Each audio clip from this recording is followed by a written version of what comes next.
नमस्कार, news flash में आपका स्वागत है। बढ़ते हैं आज की ताज़ा खबरों की ओर।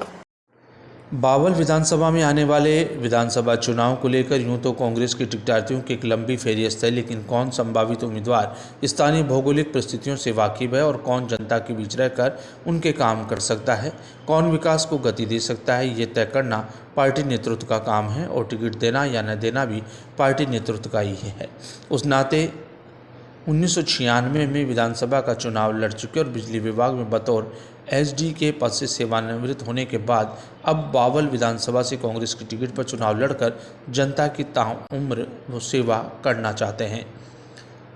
अगर पार्टी ने टिकट दिया तो इनका मुख्य उद्देश्य यहां के स्थानीय मुद्दों के अतिरिक्त स्थानीय उद्योगों में स्थानीय बेरोजगार युवाओं को रोजगार दिलाना प्राथमिकता होगी। ये कहना है बावल विधानसभा से कांग्रेस के संभावित प्रत्याशी वेद बावलिया का, जो लगातार जनता के बीच जाकर पार्टी के लिए प्रचार प्रसार कर रहे हैं। बावल विधानसभा से कांग्रेस के संभावित प्रत्याशी वेद बावलिया ने कहा कि हरियाणा मांगे साहब कांग्रेस के अभियान के तहत 21 तारीख को रोहतस से सांसद दीपेंद्र हुड्डा बावल में आयोजित एक कार्यक्रम के माध्यम से मौजूदा सरकार से उसके किए गए हर काम का हिसाब मांगेंगे, चाहे वह किसान की बात हो या बेरोजगारों की हो या फिर प्रदेश में बढ़ते अपराध और महंगाई की। इस कार्यक्रम में हजारों की संख्या में पहुंचकर लोग कांग्रेस के इस कार्यक्रम को सफल बनाने का काम करेंगे, क्योंकि ये समय है बदलाव का और उसने आने वाले समय में कांग्रेस का है। अब जनता जाग चुकी है।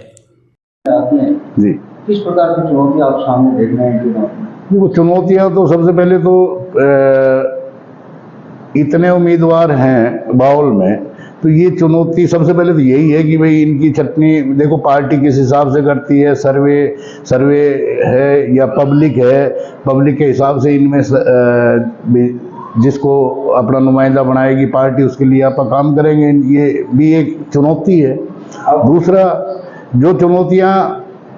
काम करने की है, तो जो स्थानीय व्यक्ति को यहाँ के भौगोलिक परिस्थितियों के बारे में जो जानकारी है, वो बाहरी लोगों को इस बारे में कोई इतनी ज़्यादा वो नहीं होता है और ना ही कोई काम कर पाते हैं। अगर टिकट मिलता है तो कितना आसपास का जीत हो? देखो, टिकट अगर मुझे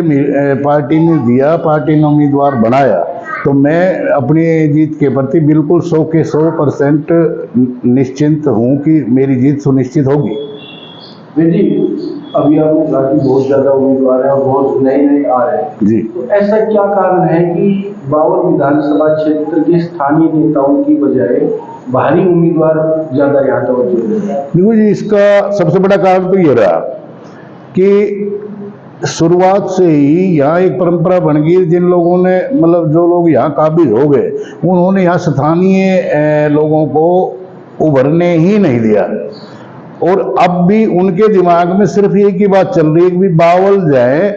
और बावल में कोई नेतृत्व देने वाले लोग हैं ही नहीं। जबकि आज की तारीख में बावल के भी कम से कम 10-12 लोग ऐसे हैं बावल विधानसभा क्षेत्र से ताल्लुक रखने वाले कि जो कोई भी इस उम्मीदवार अपनी उम्मीदवारी जता रहे हैं। लोकतंत्र है, इसमें कोई बड़ी बात नहीं है। एक हरियाणा मांगे हिसाब यात्रा निकल रही है पूरे हरियाणा, ये किस तरह से हिसाब मांग रहे हैं और कहाँ से है उद्देश्य, किससे हिसाब मांग रहे हैं? इनका देखो, भारत हरियाणा मांगे हिसाब के तहत जो कार्यक्रम हुड्डा जी ने चलाए हैं, दीपेंद्र जी जिसमें हर हल्के में यात्रा कर रहे थे, इसमें दोनों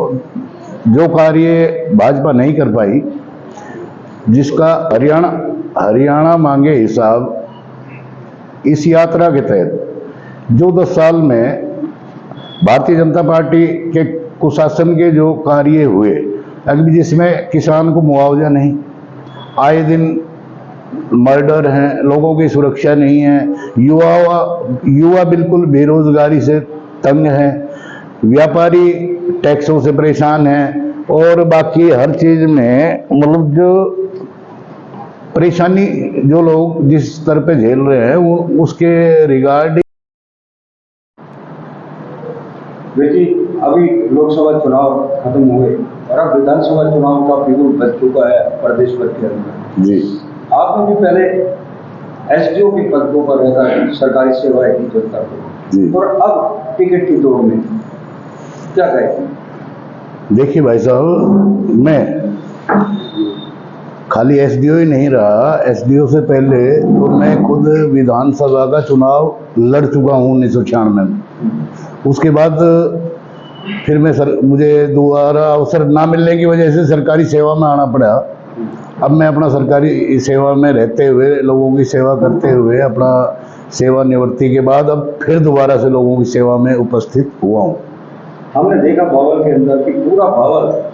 पोस्टों से हटा पड़ा है, उन लोगों के पोस्टर जो टिकट की डिमांड कर रहे हैं कांग्रेस की, यानी 1 अनार 100 बीमार वाली बात, टिकट तो एक को मिलना है। आप किस नजरिए से देखते हैं? देखो जी, ये तो आप सबको पता है कि टिकट तो एक है, एक व्यक्ति को मिलना है, और इतने अधिक लोगों का आना ये दर्शा रहा है कि भी कांग्रेस सत्ता में आ रही है, कांग्रेस पार्टी विजय होने जा रही है बावल विधानसभा क्षेत्र से, और हरियाणा में कांग्रेस की सरकार बनने जा रही है हुड्डा साहब के नेतृत्व में। देखिए, आप टिकट की डिमांड कर रहे हैं, पार्टी टिकट देखिए, आप जनता के बीच में जाएंगे वोट मांगने के लिए, क्या मुद्दे रहेंगे आपके जनता के बीच में जाएंगे? देखो, मेरे जो बेसिक मुद्दे हैं वो सबसे बड़ी समस्या है आज के युवाओं में बेरोजगारी का, जो बेरोजगारी, तो बेरोजगारी के लिए मैं काम करूंगा, बेरोजगारी को हटाने का प्रयास करूंगा, अपने स्थानीय लोगों को काम दिलाने की मेरी सबसे महत्वपूर्ण प्राथमिकता रहेगी कि भी नंबर 1 पे मैं बेरोजगार लोगों को रोजगार दिलाने की कोशिश करूं। देखिए, बावल एक औद्योगिक क्षेत्र के नाम से जाना जाता है, काफी इंडस्ट्रीज हैं, लेकिन हम देखते हैं कि यहाँ के स्थानीय युवाओं को कोई रोजगार नहीं मिलता, बाहर के युवाओं को। ओहो, इस बारे में आपने देखा भी होगा, पीछे 10 साल से कांग्रेस भारतीय जनता पार्टी की सरकार रहते हुए इन्होंने लोगों को बरगलाने का काम किया कि 75% हरियाणा स्थानीय लोगों को रोजगार देंगे, हरियाणा के क्षेत्र के रोजगार देंगे, लेकिन किसी भी उसमें कोई कामयाबी ना मिलके हर चीज़ को कहीं कोर्ट का बहाना ले लिया, कहीं कुछ बहाना ले लिया, लेकिन स्थानीय लोग उस बात से वंचित रहे। और हमारे जो युवा जो स्थानीय बेरोजगार रहे, अगर मुझे अवसर मिला तो मैं सबसे ज़्यादा प्राथमिकता अपने स्थानीय युवाओं को, जो हमारे पास